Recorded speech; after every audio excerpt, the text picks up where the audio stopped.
Hello, and welcome to today's webinar on introducing Ask, the purpose-built generative AI capability set to transform the way you interact with legal data.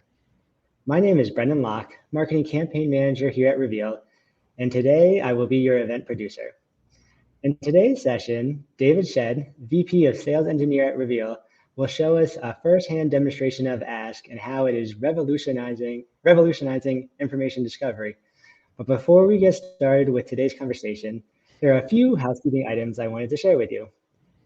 A common question that we get asked all the time is, will this webinar be recorded? And yes, it will be recorded. We will share the recording with everyone via email a day after the webinar, and it will be also available on our website for further viewing. We will also have the chat open for any questions that you may have during the webinar. So please submit your questions via the chat, and our support team will be following up with you shortly after the webinar with a response to your question. Also, if you would like to learn more about any of Reveal's technological products, I welcome you to request a demo by clicking the button in the upper right-hand side of your screen to see our products in action and learn how they can help your team meet your different goals. And with that, it is my great pleasure to turn this webinar over to Dave. Okay, Brendan, thank you very much. I'm going to go ahead and share my screen here, and we're going to get going. So I'm very excited today to show everyone Ask. And so just to set the stage a bit of what Ask is, I want to start with this slide because I think it makes sense. And don't worry, I won't kill you with death by PowerPoint here, but this really sets it up for what Ask is. If you've used the Google Gen AI summary that is in your Google search, you ask a question, it gets the results using Google search and then summarizes those results. This is exactly how Ask is working, but it's working on your project data only. So what is Ask? Ask, you're going to ask a question in a natural language semantic question. It's going to search the project data. It's going to generate the answer, and it's going to validate the results with the sources. And what that means is we ask the question, we get the documents that are responsive to that question's search, then we use the best content to summarize the results. This is very important because it's like Common Core math. We're showing our work. You're able to look at the documents that come back to validate them. A couple items about Ask. It's a generative AI, and it's designed for legal. We augment human decision making. This isn't taking the place of a person. It's augmenting the decision, making you get to better results faster. And that's done by elevating the user experience. We are also flexible and pervasive and efficient. What that means is when you're using the application, we're extending search's capability. That's it. And we are using it. You ask a question, but we can work with those results. It's not a modal that pops up.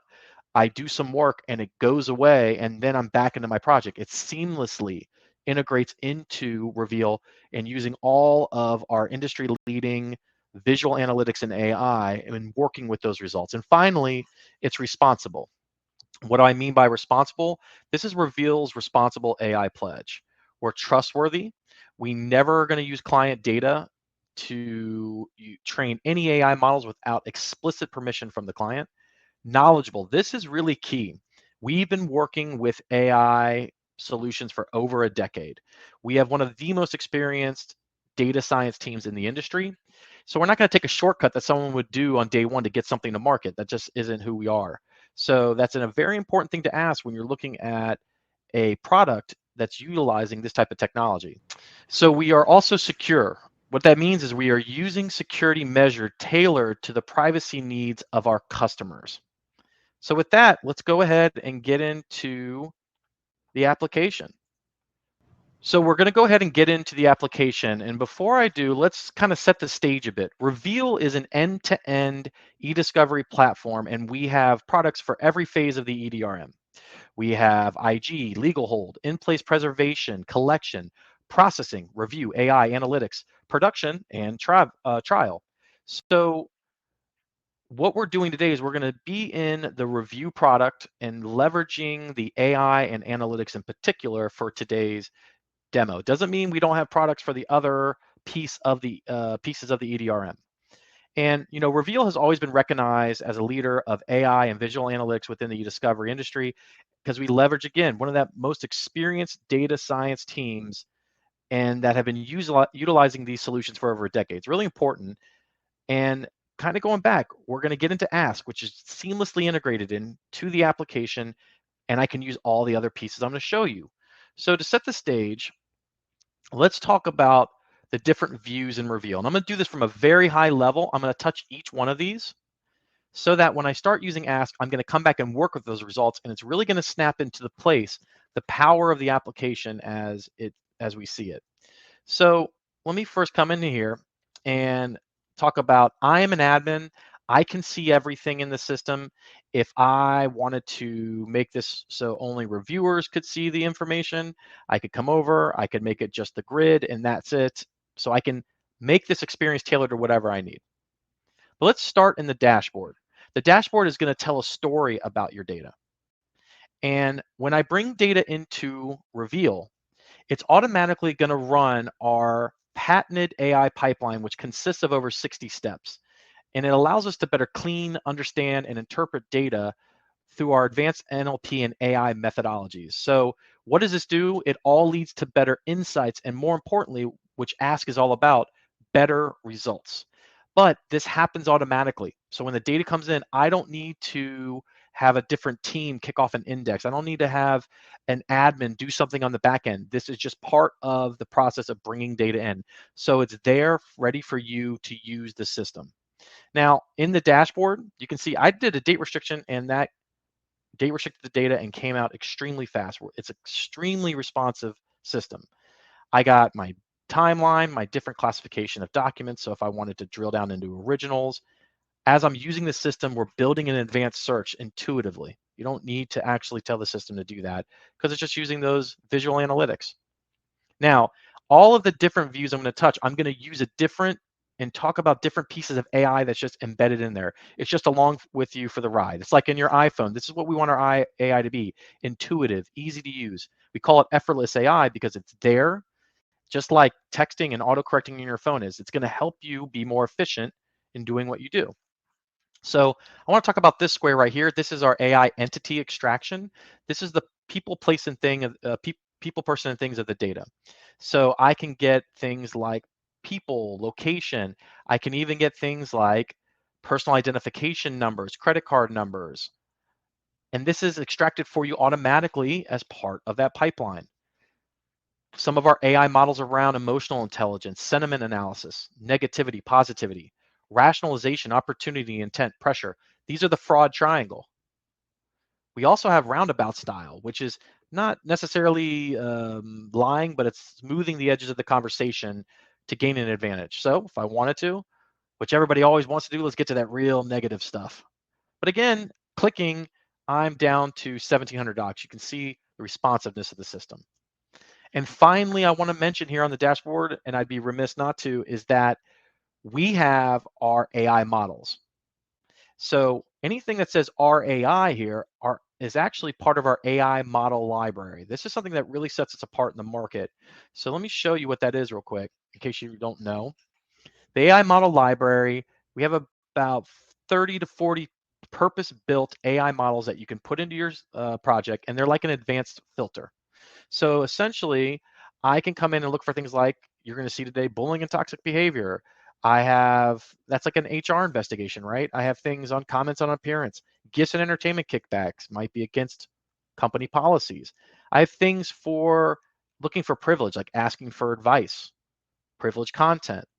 Or I have things to clean up data like personal and family events, sports news, work events.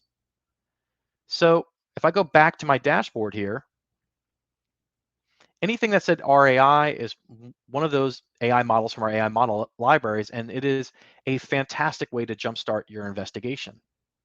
I can just click in and filter, just like I've been doing today on the webinar.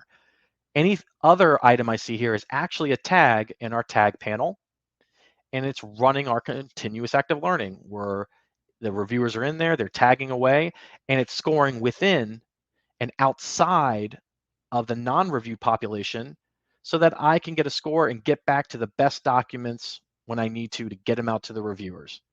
And so what's great about these AI models, and we'll see them in action a little bit later, when you're done with this case, you can repackage these and save them to your model library, and they're your custom AI models that you can use again for your next case and again for your next case. This is a way to create stickiness with your customer if you're doing a lot of the same matter. Instead of saying, hey, we just spent all this money to get down to this and learn this about your case, you can say, by the way, for the next case, we can get at it faster and save some time and money. So let's go ahead now and go over to the cluster wheel. I say that this is the Google Maps of your data, and it's going to organize the data into neighborhoods based on the language in the document, the co-occurrence of that language. But it also has something very, very important, a part of that AI pipeline. Notice the term master agreement. If I had taken those two words and separated them, they would mean something completely different. Master and agreement together mean a lot more. And that is part of our patent around phrase detection in our AI pipeline. This is critical to what sets us apart in our AI because it allows us to learn things and connect the dots better than other tools, but it also makes our cluster wheel human legible. I can actually come here and click through and understand where I'm at because I'm learning more at one glance than I would in other technology. So we're going to get back to how this integrates with Ask seamlessly. We have our comms analysis, the who, who's talking to who, what are they talking about, who's communicating with who. And this is extremely important. I want to show you something because I think a lot of you who know me know I'm a processing nerd at heart. I love processing. But when we bring the data in, I just clicked on the communicator Vince Kaminsky in that visual. Look at this. We grouped all of these different aliases, all these different email addresses to the communicator of Vince Kaminsky. We do this automatically in our pipeline. So when we say, hey, let me get any communication from this person to this person, we're casting the widest net possible because we're grouping this for you. I have seen groups at companies dedicated to doing this type of work, and we're doing it automatically. Furthermore, if we don't get one in there, you can add it in manually, or you can remove one if you want, and it will hold for the rest of the project. Finally, today, what we're going to touch on, the heat map. This is going to put two data points on an X and Y axis so I can see patterns in the data I might have missed. But before we begin, I don't want to forget about the good old grid. At our core, we are an enterprise grade review platform. We can have millions of documents out for review to hundreds of reviews simultaneously via batching. And we'll talk about how to create those batches based on what we get from Ask Today. And this is Review Central here is the grid. We even have things in here that are AI enabled of translation, transcription, and even image labeling.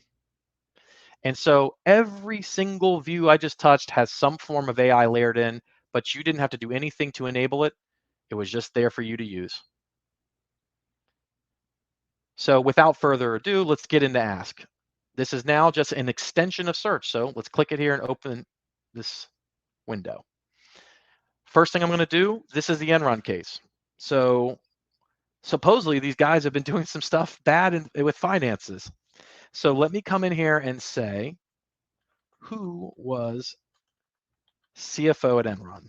Let's pretend I didn't know that. I'm going to ask a question in natural language and get the answer. That's what ask is. Asking a question, get the answer. Think about having someone that you're talking to in the room who knows everything about your case and your case only, because we're only running this on the data and has all the answers for you. It's like your own personal subject matter expert right there. So look at this. Here are the results. Based on the documents provided, it appears Andrew Fastow was CFO of Enron until he took a leave of absence and was replaced. We keep reading here, and then I see this. Document 4 mentions Andrew Fastow was the CFO who set up LJM2 that did business with Enron. This seems to be a little shady. Someone who's doing business with the company that they are CFO of. Seems like a conflict of interest. But furthermore, notice how it's saying document 1, document 2. That Common Core math, what makes this truly unique and different, we could add all of the 30 documents that was returned here that we use to summarize these results and work with the results. And I even have the score of how they're ranked. But before I do that, I want to ask a follow-up question here because now I'm interested. What partnerships did he create? What partnerships did Andrew Fastow create? So while this is going, let's go back to that point of we're asking a question in natural language, we're getting the results, and we're summarizing the best results, but we're doing it all responsibly. We're making sure we don't use any of your data for training. We are not taking shortcuts because we're knowledgeable, and the whole process is secure.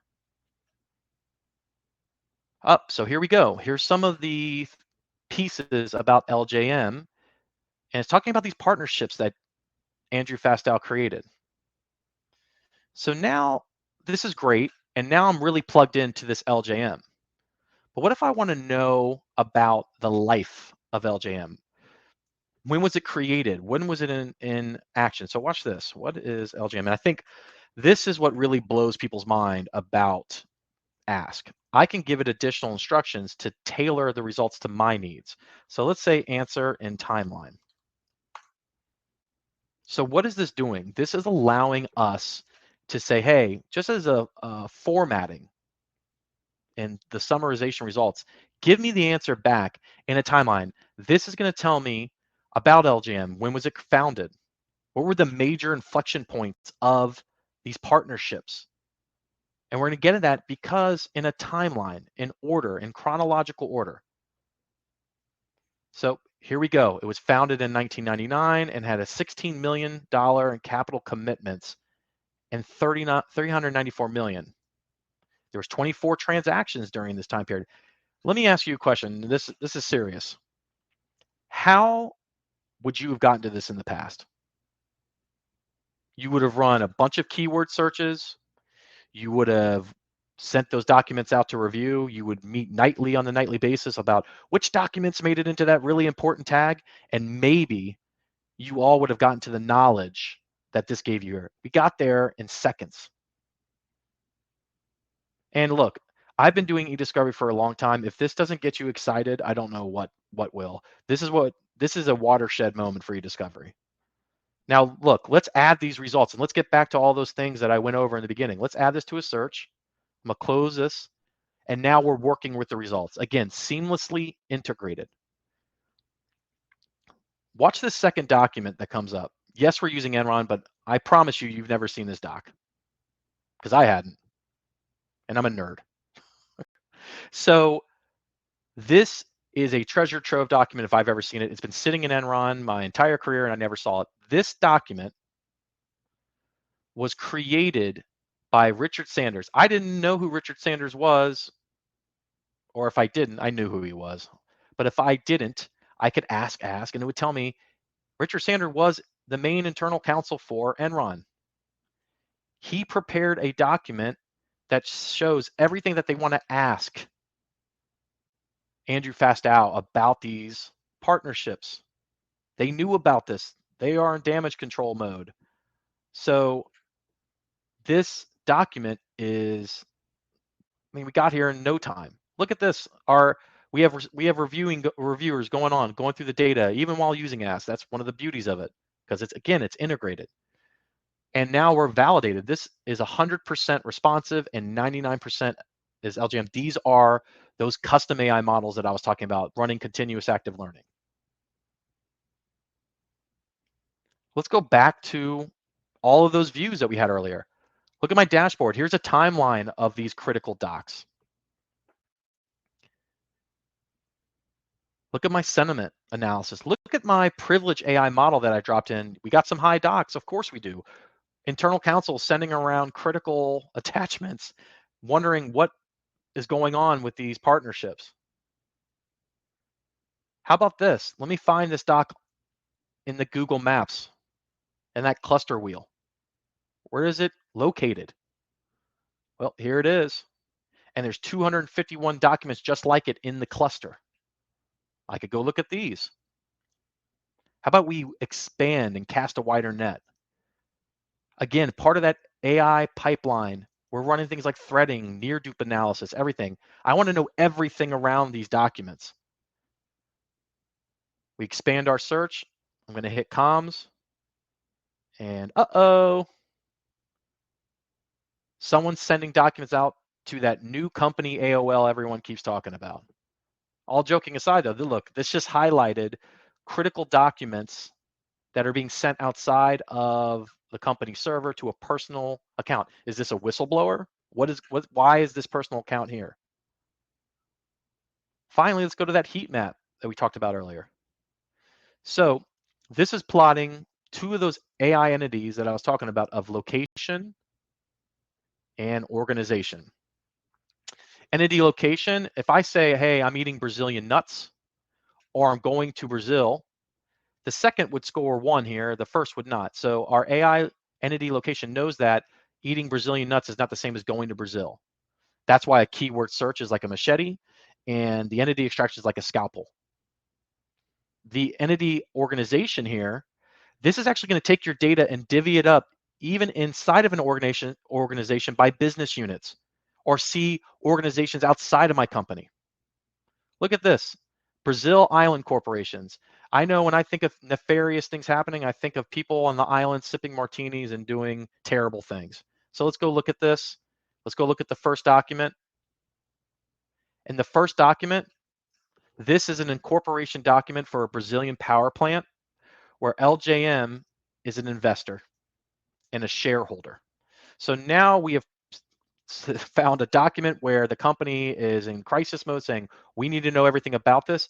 We have documents that show this partnership in business. And now we're in international waters. We're in past US jurisdiction. That might change your strategy altogether. And we learned all that, what, in a matter of 10 minutes? So that's why, when we talk about ask, and it really, one of the things that I'm so interested in finding, I think this is going to change everyone's workflow. And to me, in eDiscovery, I've been using technology long enough that you should see how excited I am. No one's here like doing anything crazy to me. I think this is awesome. And you're going to want to get your hands on this and mess around with this. I'm telling you, it's very, very powerful. And I think it's going to change workflows forever. Now watch this. Let's come back to this. And I want to show you a couple things real quick. Let's say that I come in here and I want to download the conversation history. I can, which will give me all my conversation, the documents and their doc IDs, and the percentages of that conversation. But we were asking this, how about this? What is LJM?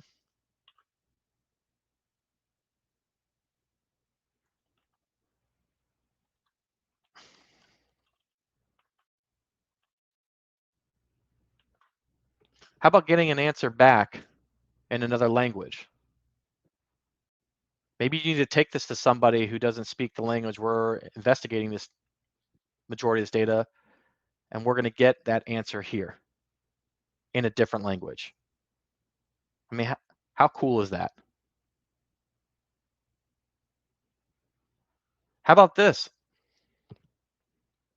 Now that we have that document of the questions with Andrew Fastow, what if we said, what questions would you ask Andrew Fastow about LJM? Now, again, we're not replacing the human. We're augmenting decision making. We're not saying that you should go with these as the Bible, but tell me that if I give you this list of questions, which are about to pop up here, that doesn't get you a little further in your day-to-day work. Because I know now from all this, I see evidence, and I know I'm going to have to go talk to this individual. So what questions, I think I know what questions I want to ask, but let's go ahead and maybe get some suggestions here. Again, it's your job to take it as the human taking this information, but look at this. What was the rationale and business purpose behind creating the LJN partnerships? Why were they structured as separate private entities rather than just investment arms within Enron? How cool is this? So again, you heard from Brendan, you can request a demo. I hope you've already hit that button or I haven't done my job well. And thank you today for attending the Ask webinar. Thank you, Dave, so much for the demonstration. I know I really enjoyed seeing Ask up close, and I expect our audience did too. And to everyone who joined us, thank you for taking the time to be here today. As we wrap up, I just want to remind you, if you have any questions, please feel free to put them in the chat, and we will be following up with you shortly. And like Dave just mentioned, if you would like to learn more about Ask or any of Reveal's technologies, please feel free to click the request a demo button in your top right-hand corner of your screen. And with that, I want to say thank you, Dave, again for your presentation. No problem. And goodbye to everyone. Have a great rest of your day. Thank you.